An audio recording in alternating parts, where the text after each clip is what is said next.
ಮೊದಲೇ ಹೇಳಿದಂಥ ಒಬ್ಬ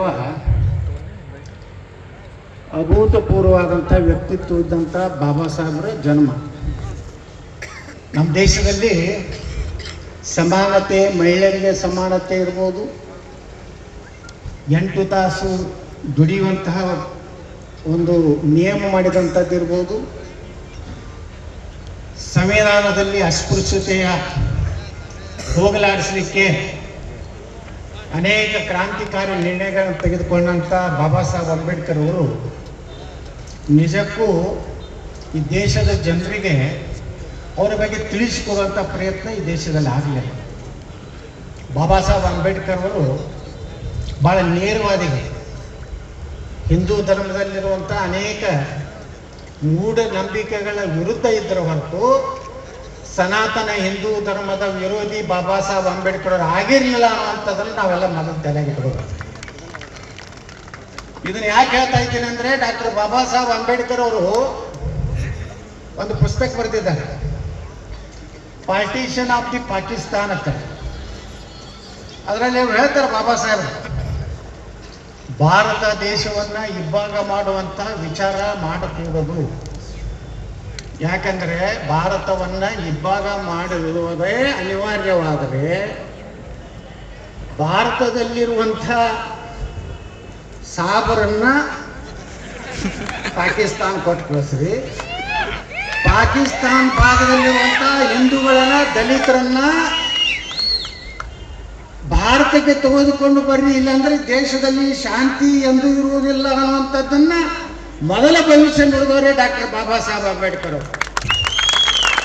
ಇವತ್ತು ಸತ್ಯ ಆಗೈತಿಲ್ಲ, ಆರಾಮದಾರ ಅವರು, ಹರಾಮ್ಕೋರ್ ಆರಾಮದಾರ.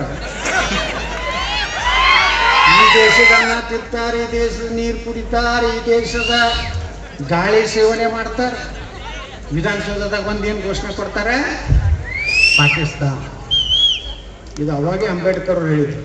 ಹೇಳ್ತಾರವ್ರು, ಹಿಂದೂ ಧರ್ಮದಿಂದ ನಾನು ಹುಟ್ಟಿದ್ದು ಹಿಂದೂ ಧರ್ಮದಲ್ಲಿರ್ಬೋದು, ಆದರೆ ಕೊನೆಯ ನನ್ನ ಜೀವ ಹೋಗುವಾಗ ನಾನು ಹಿಂದೂ ಧರ್ಮದಲ್ಲಿ ಇರುವುದಿಲ್ಲ.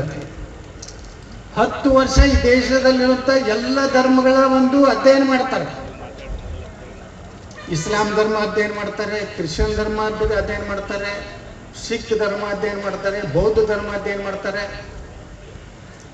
ಕೊನೆಗೆ ಒಂದು ಹೈದರಾಬಾದ್ ನಿಜಾಮ್ ಹೇಳ್ತಾನೆ ಅವರಿಗೆ, ಬಾಬಾ ಸಾಹೇಬ್ರಿಗೆ ಭೇಟಿಯಾಗಿ, ನೀವು ಇಸ್ಲಾಂ ಧರ್ಮಕ್ಕೆ ಬರ್ರಿ, ನನ್ನ ಅರ್ಧ ಏನು ಆಸ್ತಿ ಇದೆ ನಿಮ್ಗೆ ಕೊಡ್ತೀನಿ ಅಂತ ಹೇಳ್ತಾನೆ. ಹೋಗ್ಬೋದಾಗಿತ್ತು ಅವ್ರು. ಹೈದರಾಬಾದ್ ನಿಜಾಮನ ಆಸ್ತಿ ಎಷ್ಟಿದೆ? ಲಕ್ಷಾಂತರ ಕೋಟಿ ರೂಪಾಯಿ ಆಸ್ತಿ. ಅದ್ರ ಅರ್ಧ ಭಾಗ ಇಸ್ಲಾಂ ಸೇರಿದ್ರೆ. ಬಾಬಾ ಸಾಹೇಬ್ರಲ್ಲೊಂದು ಬರ್ದಾರ, ಅದ್ರ ಏನು ಬರ್ದಾರಂದ್ರೆ, ಇಸ್ಲಾಂ ಧರ್ಮದಲ್ಲಿ ಮತ್ತೊಂದು ಧರ್ಮದವನ್ನ ಸಹೋದರತ್ವ ಅನ್ನುವಂಥದ್ದನ್ನ ಆ ಧರ್ಮದಲ್ಲಿ ಇಲ್ಲ.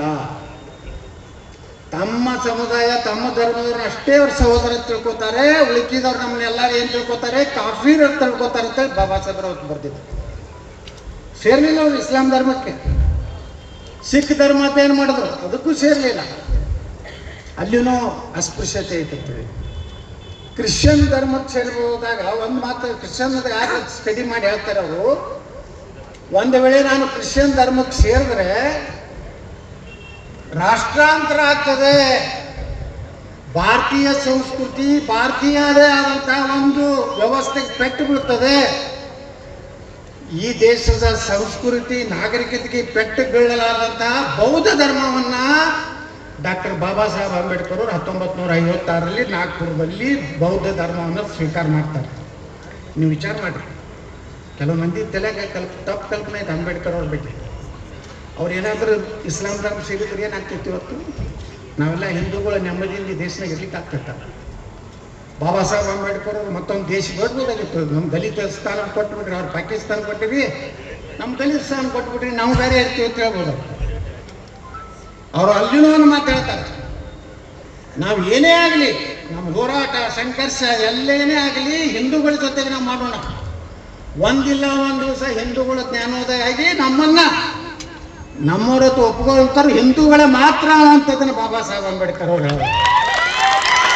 ಅದನ್ನ ಇವತ್ತು ನಿಮ್ಗೆ ನೆನಪು ಮಾಡಿಕೊಡ್ತಾ ಇದ್ದೀನಿ. ಯಾಕಂದ್ರೆ ಬಾಬಾ ಸಾಹೇಬ್ ಅಂಬೇಡ್ಕರ್ ಅವರು ಈ ದೇಶದ ಒಂದು ದೊಡ್ಡ ಆಸ್ತಿ.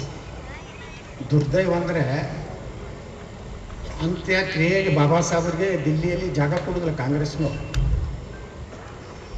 ಅವರಲ್ಲಿ ಕೊನೆ ಉಸಿರು ಎಳಿತಾರೆ, ಅಲ್ಲಿ ಜಾಗ ಕೊಡಲಿಲ್ಲ. ಜವಾಹರ್ಲಾಲ್ ನೆಹರು 50 ಎಕರೆದಾಗ ಅವನು ಹುಗಳ್ಯಾರೋ ಸುಟ್ಟಾರೆ ಯಾರಿಗೂ. ಅಲ್ಲಿಂದ ಇಂದಿರಾ ಗಾಂಧಿ, ರಾಜೀವ್ ಗಾಂಧಿ ಒಂದು 200 ಎಕರೆ ಇಟ್ಕೊಳ್ತಾರೆ. ಈ ದೇಶದ ಸಂವಿಧಾನ ಬರೆದಂತ ಬಾಬಾ ಸಾಹೇಬ್ ಅಂಬೇಡ್ಕರ್ಗೆ 10 ಕೋಟಿ ಜಾಗ ಇವತ್ತು ದಿಲ್ಲಿಯಲ್ಲಿ ಕೊಡಲಿಲ್ಲ. ದಲಿತರ ಬಗ್ಗೆ ಏನ್ ಮಾತಾಡುವಂತ ನೈತಿಕ ಇವತ್ತು ಕಾಂಗ್ರೆಸ್ನವ್ರಿಗೆ ಏನಿದೆ? ಪಾಪ ಅವ್ರನ್ನ ಅಂಬೇಡ್ಕರ್ ಅವರು ಕಾರ್ ಮಾರಿ ವಿಮಾನಕ್ಕೆ ರೊಕ್ಕ ತುಂಬಿ ಮುಂಬೈ ಚೌಪಾಟಿಯಲ್ಲಿ ತಂದು ಅಂತ್ಯಕ್ರಿಯೆ ಮಾಡ್ತಾರೆ. ಅಂಬೇಡ್ಕರ್ ಅವರಿಗೆ ಇಲ್ಲೇ ಸೂಟ್ರು ಅನ್ನೋಂಥದ್ದು ಯಾವುದೇ ಕ್ರೂಸ್ ಐತೆ ಉಳಿಬಾರ್ದು ಅನ್ನೋಂಥದ್ದು ಕಾಂಗ್ರೆಸ್ನ ಅಷ್ಟು ನೀಚತನ ಅಂಬೇಡ್ಕರ್ ಅವ್ರ ಜೊತೆಗೆ. ಅಂಬೇಡ್ಕರ್ 2 ಸಲ ಲೋಕಸಭೆಯಲ್ಲಿ ಸೋಲಿಸ್ತಾರೆ. ಭಂಡಾರ ಅನ್ನುವಂಥ ಲೋಕಸಭಾ ಕ್ಷೇತ್ರದಲ್ಲಿ ಒಬ್ಬ ಸಾಮಾನ್ಯ ದಲಿತನ ನಿಲ್ಲಿಸಿ ಅಂತ ಒಬ್ಬ ಸಂವಿಧಾನ ಬರೆದಂತ ಪುಣ್ಯಾತ್ಮನ ಸೋಲಿಸಿದಂಥವ್ರು ಕಾಂಗ್ರೆಸ್ಗೆ. ಇವತ್ತು ನಮಗೆ ಹೇಳ್ತಾರ ಭಾರತೀಯ ಜನತಾ ಪಾರ್ಟಿ ಸಂವಿಧಾನ ತಿದ್ದುಪಡಿ ಮಾಡ್ತೀವಿ, ಏನು ದಲಿತರು ವಿರೋಧಿ, ಬಿಜೆಪಿ ಬಂದ್ರೆ ಮೀಸಲಾತಿ ತೆಗಿತೀವಿ. ಇವತ್ತು ಪುಣ್ಯಾತ್ಮ ನರೇಂದ್ರ ಮೋದಿ ಅವ್ರನ್ನ ನಾವೆಲ್ಲ ನೆನೆಸ್ಕೋಬೇಕು.